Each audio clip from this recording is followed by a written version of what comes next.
When you look at it at a macro lens, almost every time we give up a lead to a partner or transition a lead to a partner, we get deals tenfold from them because of what we did in that one case. It does pay off, but never lose sight of the big picture when you're giving up that little bit of margin on one individual deal. This is Get It Together, the podcast where partnership and go-to-market leaders share the real stories behind programs they've built and scaled. In this episode of Get It Together, I sat down with Jamie Benoit, who leads business development and partnerships at Beauceron Security. And this was such a fun conversation because I have candidly don't think I've ever met a company that is as partner first and partner friendly as Beauceron is. And what Jamie has done over the past 6 years, going from, an early go-to-market employee to taking on challenge after challenge, including, making a shift from being primarily direct sales to almost exclusively partner first, while also breaking into the US as a Canadian company, breaking into a new vertical, being financial services. Those transitions, she's been able to knock down one by one, has learned a lot about how the playbook needs to evolve. And I think a lot of really incredible lessons learned for companies that are looking to be truly partner first. Hope you enjoy. Jamie leads business development. We're going to chat a little bit about what business development means for her in her role, because it's super interesting. So maybe let's just start there. Jamie, what are you up to? What's going on over at Beauceron? Yeah, business development looks a little bit different for me than I think it does at lots of other companies. For us, it's definitely business development from the lens of growing the business and new business.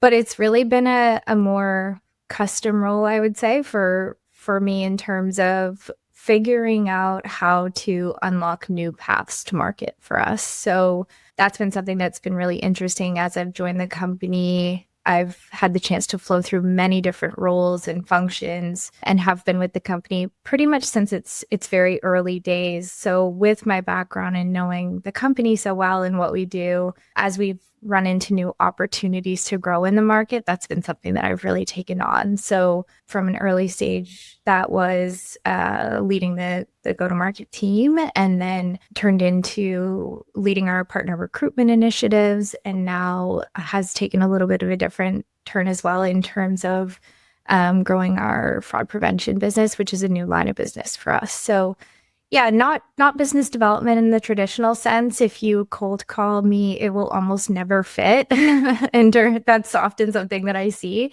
but it's sort of what business development means to us. You already touched on a little bit of your journey. I'd like to go a little bit deeper into that because, to your point, you have been with the company for a while. You started, relatively early on, I think in their go-to-market kind of maturation, and you've really helped steward that maturation right into their partner program now. What did that journey look like? Why was it that you were tasked with the partnership side of things? What I mean by that question is what is it that you were learning through the early stages of kind of growing go-to-market that suggested, hey, you know what we're doing here, there's an interesting translation into partnerships. And what does it look like today? What does the partner program look like? Yeah, I actually started with the company in customer success, and we always say that's the best place to start in any role that you eventually go on to do, because it's such an intimate experience in getting to know the customer base, exactly how they use the product, the ins and outs of their cybersecurity programs and how this applies to it. And that gave me a really good foundation for where I would go from there. The interesting thing about customer success at the time that I joined the company is we'd only been in business for about 2 years. So it was really early. It was within the first sort of 10 to 12 people, I think, that had joined the company. So I was doing customer success, but I was also doing technical implementations, answering support tickets, sort of everything that you really take on when you're in the more startup phase of your journey. So I really got to do a little bit of everything, and not that we're not now, but we were still in the phase where you could kind of just say, hey, can I work on this? And can I take on this project?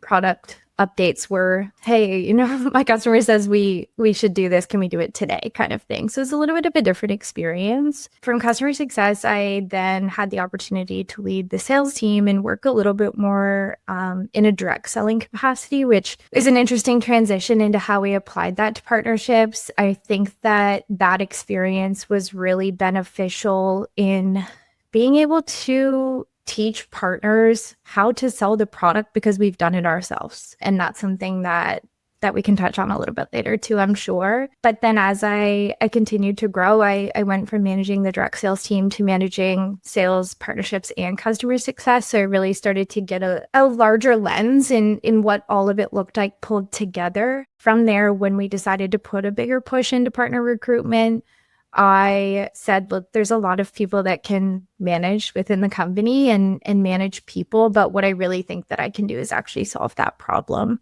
And that's where I sort of took the first turn into some of these different pieces. The moment where the company decided to make that larger investment and push into partnerships, what was that decision based on? And I always like to give context on why I'm asking the question. I think that's a moment in time a lot of companies struggle with, making that bet to really lean into partnerships when, you have a direct sales motion and, maybe it's going well and it's very predictable. And this is going to sound terrible, but you own those salespeople and kind of the motion that they run. It's not the same with partnerships, right? There's an element of trust that you really have to instill that they're going to kind of run a motion that aligns with how you want to be going to market. So how did the company make that decision to lean heavier into your partnerships? We've always done both. So I think before I even joined, the idea was that we would actually be partnerships only. And I think that came from some of the more foundational team members' backgrounds and experience, and the fact that they had done really well in that model. Like anything else, you get the one customer that isn't necessarily going to buy into that method, and we had to do a little bit of direct selling. We maintained our partner base from day one, but we did do both. And I think I had touched on this earlier. For me, doing direct sales, even for a short period of time, is really important in your ability to grow your partnership model, because it teaches you how to sell the product, what that customer experience from a hands-on perspective looks like, what the whole customer lifestyle perspective looks like, how to support customers in that way. But we had a really healthy partner base as well, where we had maybe about 20 to 30 partners that were in our repertoire. What was really interesting for us was we did sort of slowly, organically move into that model. So we started with partner first, I think is a way that a lot of people look at it, where we were doing direct and partnerships, but looking at partners first from our go-to-market model before we transitioned completely into partnerships. The decision came, I think, from a lot of little things over time. Again, for us, it had always been there. Our leadership was always really supportive of it. Our board was really, really supportive of it, which I think was really foundational in making that switch. But it was also the pandemic, hiring challenges. There was a time where we couldn't hire account executives if we could beg, which was really one of the big reasons that we made the transition into this model. But we also just looked at, what do we need to do in terms of growth and how are we going to get there? And it was never going to happen with this small sales team that we had. It needed to expand to a much larger scale. And that's when we made the decision to really make that transition. Oh, super interesting. So pandemic comes along, scaling through just kind of brunt force, direct sales headcount was becoming challenging, not just because of the economics of it, but it was just even hard to hire folks. And so then kind of the lens turned to partnerships and that as a way to scale more efficiently, presumably, and also, to deal with the fact that hiring FTEs was maybe a little bit more challenging than expected. Is that a fair recap? Yeah, I would say that's fair. And I guess maybe more specifically, something that I really missed was we were trying to grow and scale in a new market. And so we had done really well in Canada, and all of our success had been in Canada. Most of our partner base and customer base was in Canada. But we were looking at growing in the US, and that was a really big shift for us in terms of how are we actually going to accomplish this and at the scale that we needed to accomplish it. And that's where a lot of that push to recruit more partners came from. I think at the same time, organically came that partner only mentality because that's what it was going to take to recruit more partners. So it had both a bit of a shift and a change in our partnerships here in Canada, but then also was a big shift and change in how we would grow in the US. I mean, within that, I think you hit on basically all of the value props of partnership, with the last one being moving into new geos, new markets. Let's get right into that and sort of get tactical into the playbook that you executed through that. So you're looking to continue to grow the business. Part of that is moving into the US, a new market where, you don't necessarily have a footprint. How did you tackle that? Like that's a pretty big challenge to take on. What did that look like? How did you break into the new market? How did you identify which were the right partners to start recruiting? And then we'll get into what worked, what didn't work, all lessons learned. But yeah, would love to just start and talk about that initial push into the US and recruiting new partners. Yeah, for sure. I think pretty early on, we identified what an ideal partner would look like for us. And not to say that we didn't stray from that, but we were clear on, even though we will sign all sorts of different partners, what's ideal here. And that was step one. So for us, that meant the fastest path to growth is a partner that is already selling a similar solution to ours that we can replace, somebody that's maybe selling something that isn't taking a partner approach. So in our market, there are a lot of people doing similar things, but at the time, there wasn't a lot of people that were doing it from a partner lens. So that was a pretty easy transition for us to say, we're focused on partnerships, we're focused on the managed service provider market, and we're building our engine and our product around supporting that. That was a really nice transition into being refreshing, I would say. Once we really identified what type of partners we wanted to work with, we looked at where are they? So what type of events are they going to? We really rely very heavily on events for growing the business. We're still small, so we still have to be pretty strategic in terms of how we're leveraging marketing. So we started going to MSP events or channel partner events, things like that to recruit. And then you really start to hit the same events over and over again and run into the same people. There's a lot of legitimacy that has to be built when you're entering a new market. We were transitioning from the Canadian market where people were really familiar with us and our product and our services to no one knowing who we were. So it took a little time to build credibility and familiarity with people. One of the challenges that we ran into, not necessarily for ourselves, but was that people are not trusting of new companies entering the partnerships market. So there's a lot that you have to prove in terms of you can be a good partner and you have built your business around partner first mentality and stuff like that. So that's sort of how we started into the new market. And then we just put a really big push on partner recruitment and growing in that way. In terms of recruitment, especially recruitment in a new market where, presumably there's probably a little bit more nuance than maybe what you're used to in Canada. What were those learnings? What worked well? What didn't? How did you get partners engaged that? And you correct me if I'm wrong, but I'm going to make a big assumption that they probably didn't know who you were. Yep.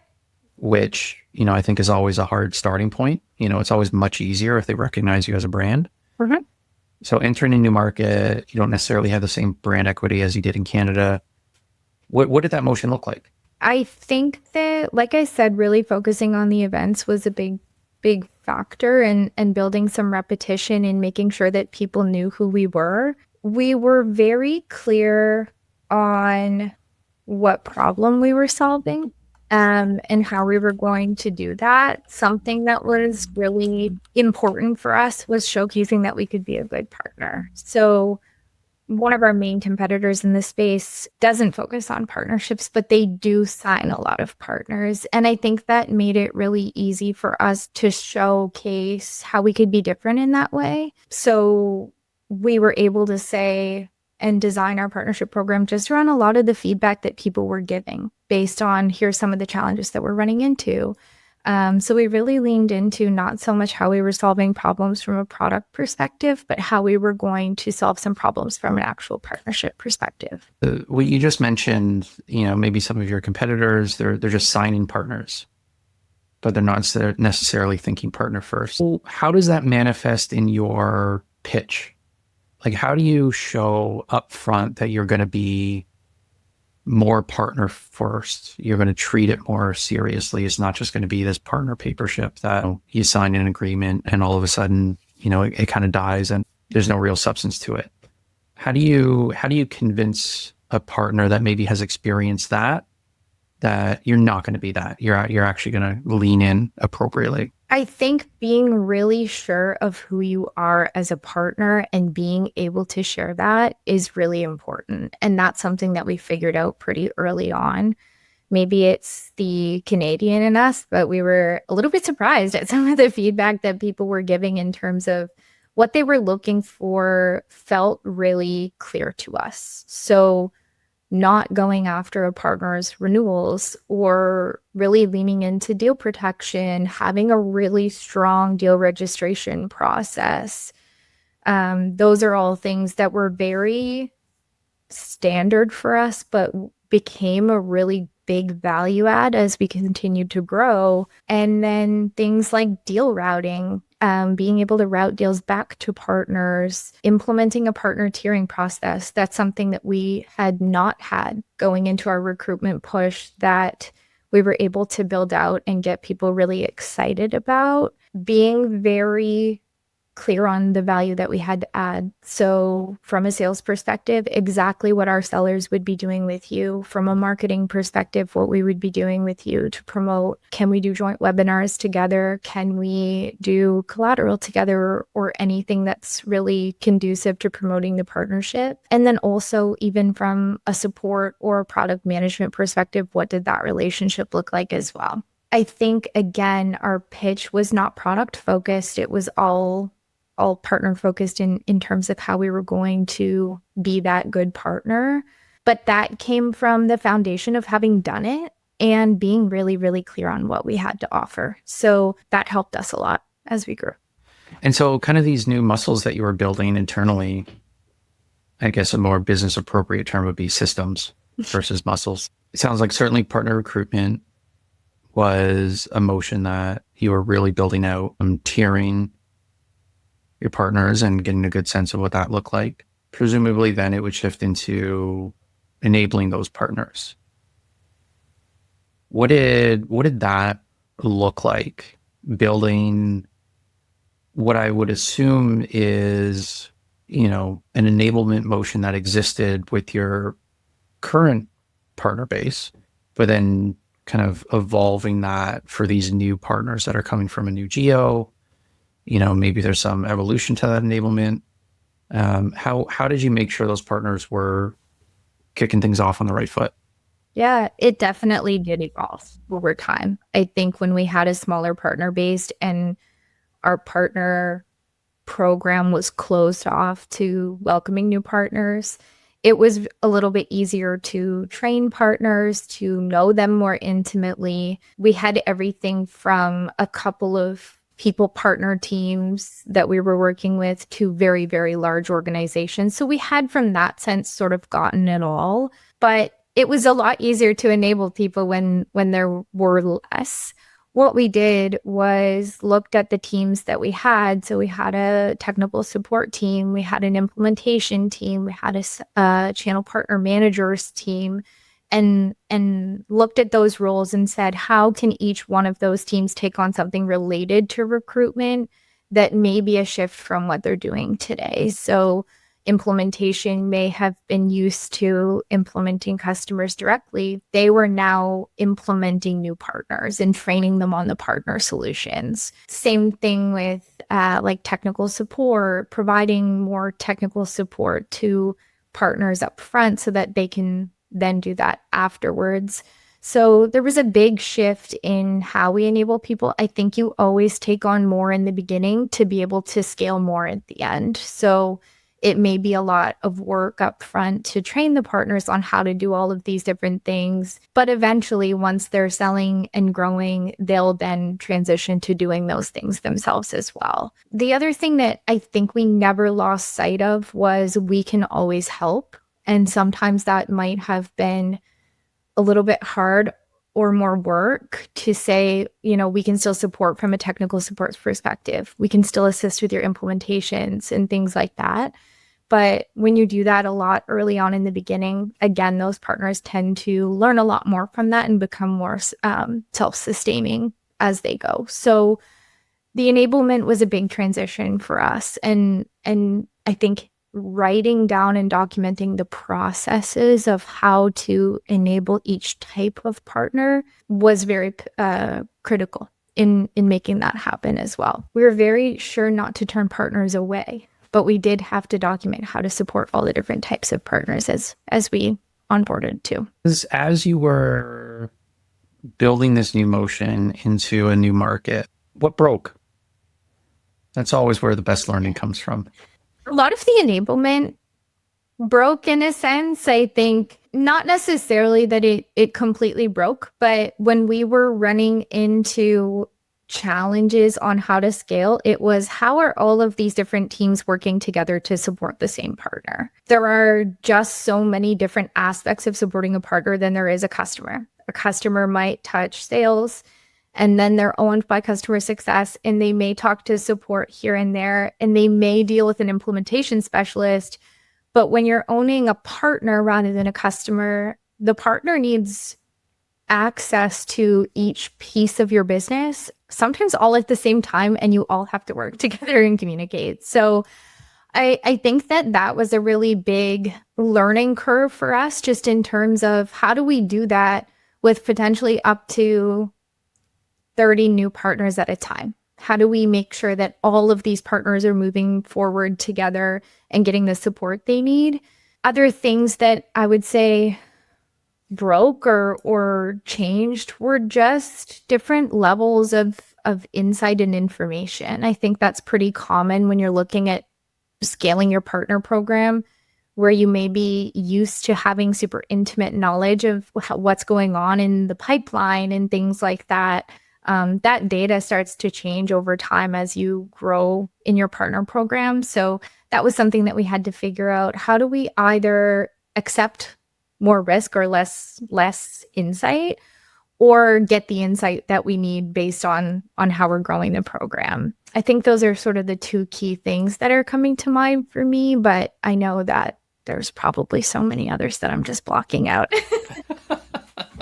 We don't have to bring it back up, Let's keep it in the past. So timing wise, this was all happening through the pandemic. It's an interesting timeline because, like I said, we always had a push towards partnerships. Before we opened the recruitment funnel, we leaned into our existing partner base a lot. So I would say that really took flight during the pandemic. And then the partner recruitment opening started somewhere around like 2023, 2024, where we started saying, okay, we have the capacity to take on more partners here. We really, like everyone, probably don't, but we will. We'll change the processes to make it work. So it was a little bit later than some others have made the push. How much runway did the company give before they really started to dig in and ask questions about whether or not this investment was paying off? And I ask the question because I know we're sitting outside of the pandemic right now, but I think the pandemic really put a spotlight on partnerships. A ton of people rushed into it. And then a lot of businesses pulled back because they weren't seeing a return in 6 months, 3 months. Like the expectation for a return was a relatively short window, maybe 2 quarters. And you still see some of that outside of the pandemic. People jump into partnerships and then they pull back because, maybe they didn't see the traction that they expected in the first quarter or two.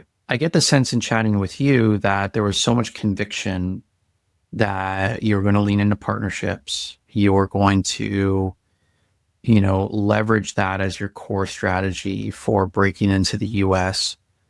I'm always curious how the internal business conversations were around how it was building. Were there signals that this was going to pay off? Were there, tough periods where internally, the case really needed to be made over and over again? Like, I'm always curious about that journey, getting to a place where, yeah, now it is a solid foundation. How did you get there? What did that look like? Yeah, I think that you absolutely have to give it more time than you ever think that you should. And something to plan and prepare for as well, that you will see I think a bit of a step back before you see those leaps forward. That's something that every business that's looking to transition into the partnerships world should plan for.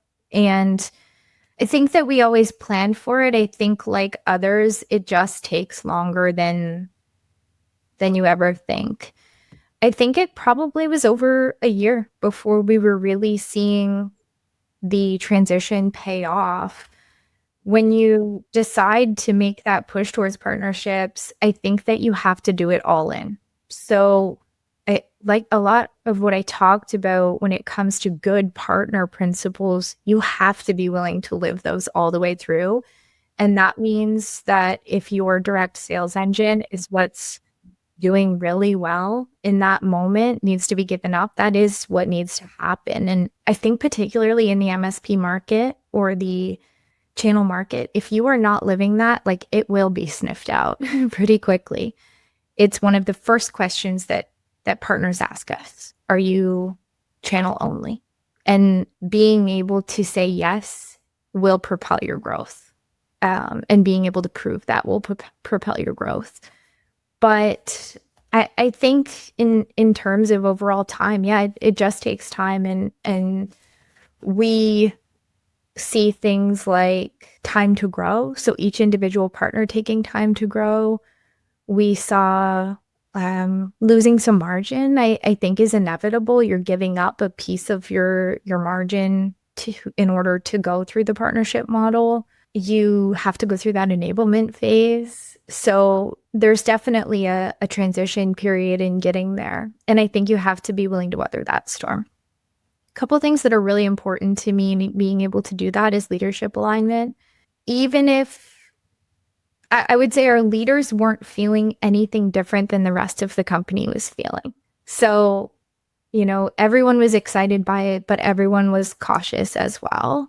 And I think the biggest thing for us was board alignment. Our board was very on board with this, and there was never a question of transitioning or abandoning it. And that came from their experience, but also they're witnessing the small things that are working well for us as we grow. Another thing that I don't know if is realistic for everyone, but we made sure that the small partner base that we had was in a really good space before we went and decided to grow more. So we had a handful of really excellent partners that were growing very quickly and doing really well, and that really helped support our growth as well as we went through some of those foundational changes. Well, you mentioned margin. I'd love to touch on that. Any business that looks at a strategy or motion that is going to give up margin there's going to be some questions. What's the math there? What are the things that outweigh the loss of margin that suggested, no, of course we're still going to do this. This is still a no-brainer. What does that equation look like? Because I do think a lot of people struggle with that. It's like, hold on, I'm giving up how much to these partners, right? When you look at it just as a number on a spreadsheet, yeah, it can raise some questions. What is it that outweighs that margin that you're giving up? What would it take to keep the margin? I think is a really interesting question. We chose to give up the margin and grow in this space because it didn't make sense for us to keep it and try to do it ourselves. It's an uncomfortable transition for a lot of people who don't work directly with partners and see all of the work that goes into what they do. So it's definitely something that I could see people struggling with. And now I'm working in the banking space, and it is a little bit different than the MSP world where there is a lot of like direct and partner existence with both. And there is a lot of talk around giving up margin and things like that. But there's just so much more benefit to giving it up to scale.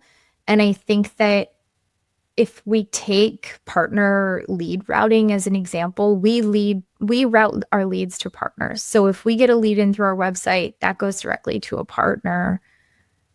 Yes, we may have given up a little margin on that if we're looking at it from a micro lens. When you look at it at a macro lens, almost every time we give up a lead to a partner or transition a lead to a partner, we get deals tenfold from them because of what we did in that one case.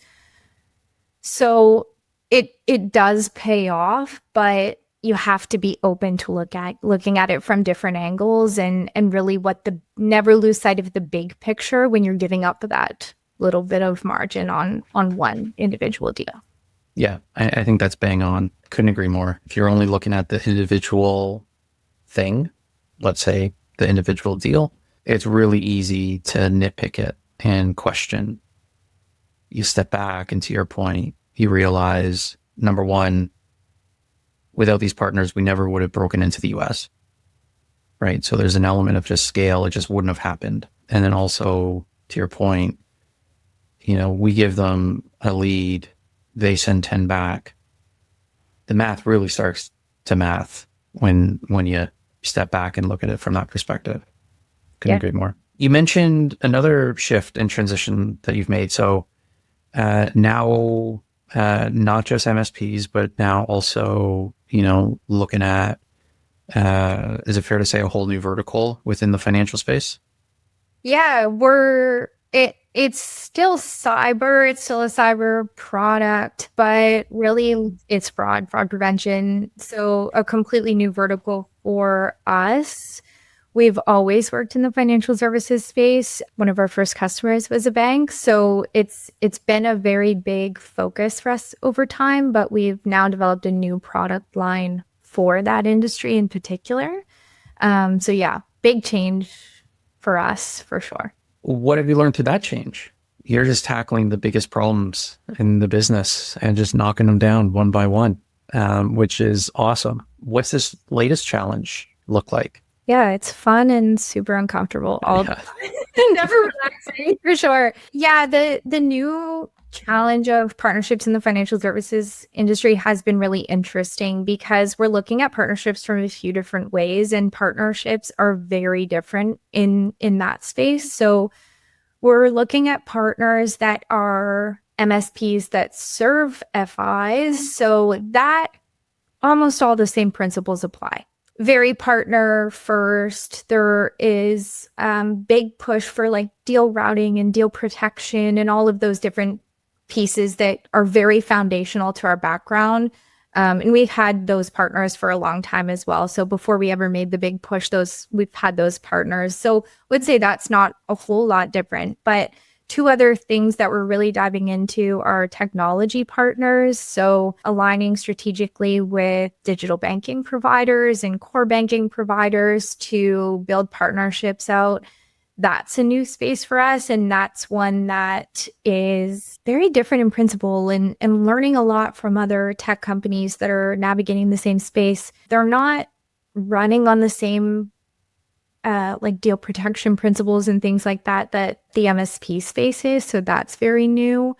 And then the third way that we're looking at the partnerships is through the banks themselves. So the new product that we're selling in that space is it's actually a consumer facing product. So we're looking at the bank as the partner to deliver the solution to the consumer or the end user of the digital banking, which is really interesting, but our background in the MSP market has been so useful to be able to say what makes a good partner, what do partners need. Similarly to a lot of channel partners, what can we do to alleviate the bank or credit union from implementing all of these processes, and how can we make this easier for them as a partner? So that's been a really interesting challenge for us, but I think it's allowed us to excel in that space because of the unnatural background that we had, or the maybe not so related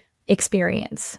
When you think about all of I'll call them shifts, but really just the evolution of kind of the business and how you've approached partnerships, the shift from, having a really strong direct motion with a partner motion, then leaning more heavily into partnerships, becoming, more partner first, moving into the US, moving into a little bit more solidly like financial services with this new offering.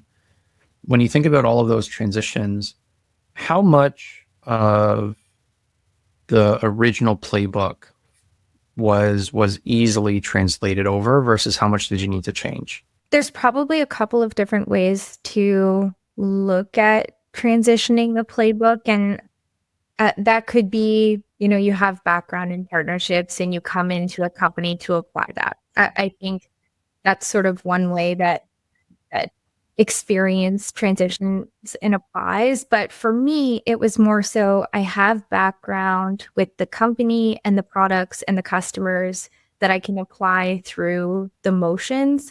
I do think that a lot changes over time. As you scale, things are just inherently different than they were when you were smaller. But for us, we try to maintain the same principles. We try to be a good partner. We try to have really strong customer service, something that we're always complimented on.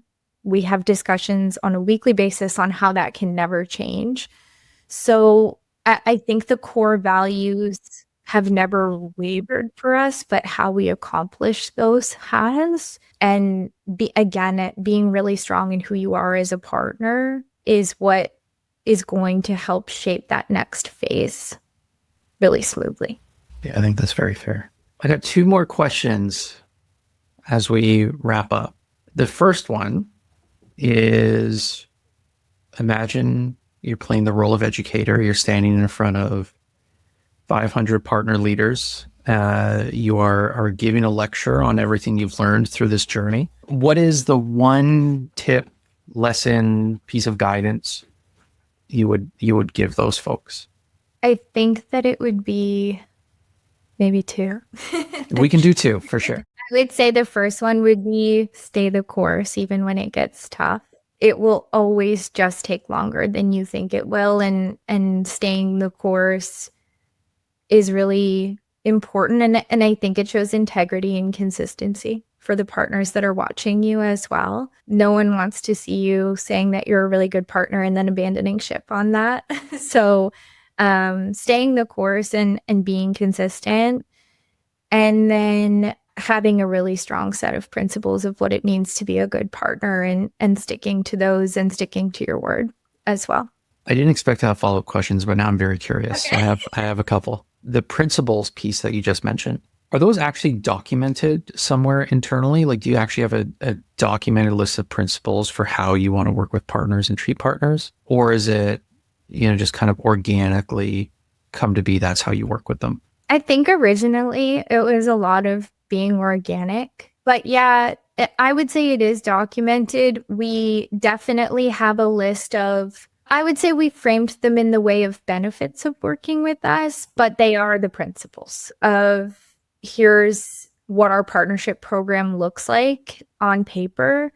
And it's all those principles. So knowing exactly what we have to offer a partner and how we will do business with them, that is documented. But I think a really good exercise for any company entering the market is consult others on what those principles should be if you don't know or you aren't sure about them, but document them. And I think that's a really great way as a leadership team to go into a new strategy to say, here's exactly what we will be doing and how we will do it together. And I think that will make that staying the course with those really, really important.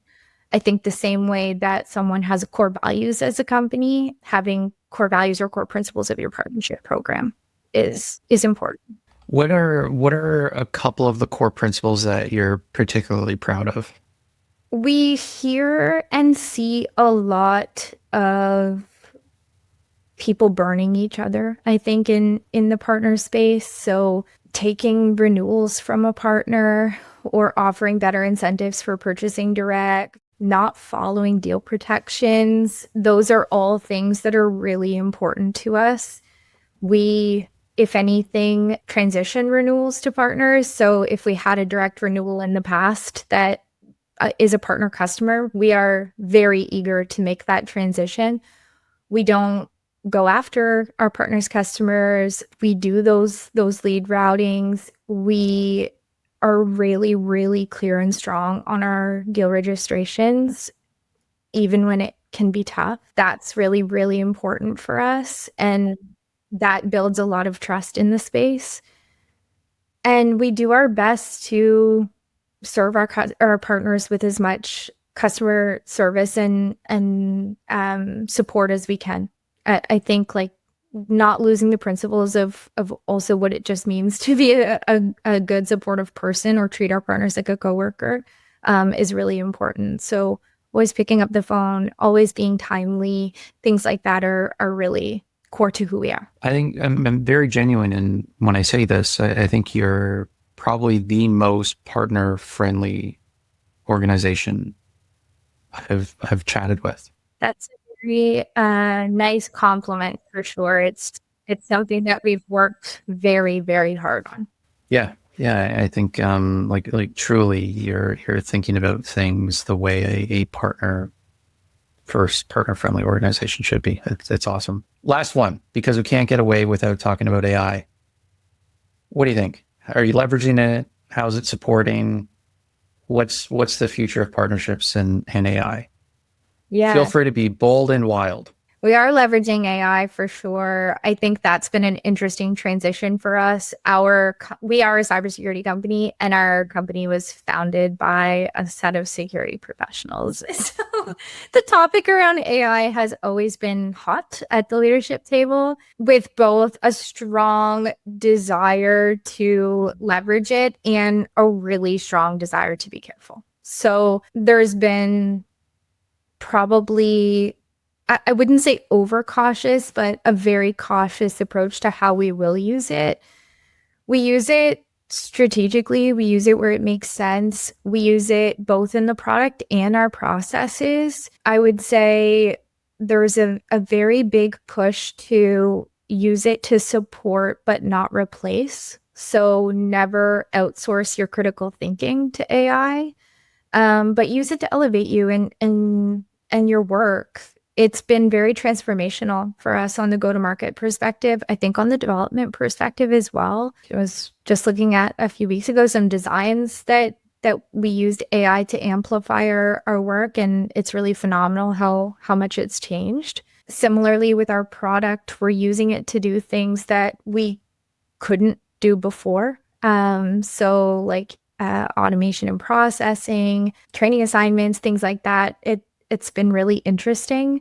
But yeah, it's always a hot topic at the security company, how we're leveraging AI and how we'll work with it. It's been helpful on the sales side for sure. I've been really digging into it myself, and I know the team, and we've been talking a lot. The conversation is never allowed to die on how it can help us in different ways that we can share with each other on how we're using it. Awesome. I love that. Feels like you're striking the right balance. Yeah, also which is great. Cool. Well, Jamie, thank you so much. Really appreciate the conversation. If folks wanted to get in touch with you, how could they go about doing so? Yeah, I'm always chatting on LinkedIn. I do a lot of posting and sharing on LinkedIn, and then I can share out my email as well if there's a way to do that. Let's save your inbox. Okay. I'll suggest people go to LinkedIn. Okay. Start there. Great. Yeah, absolutely. Perfect. Awesome. Well, thank you so much. Really appreciate it.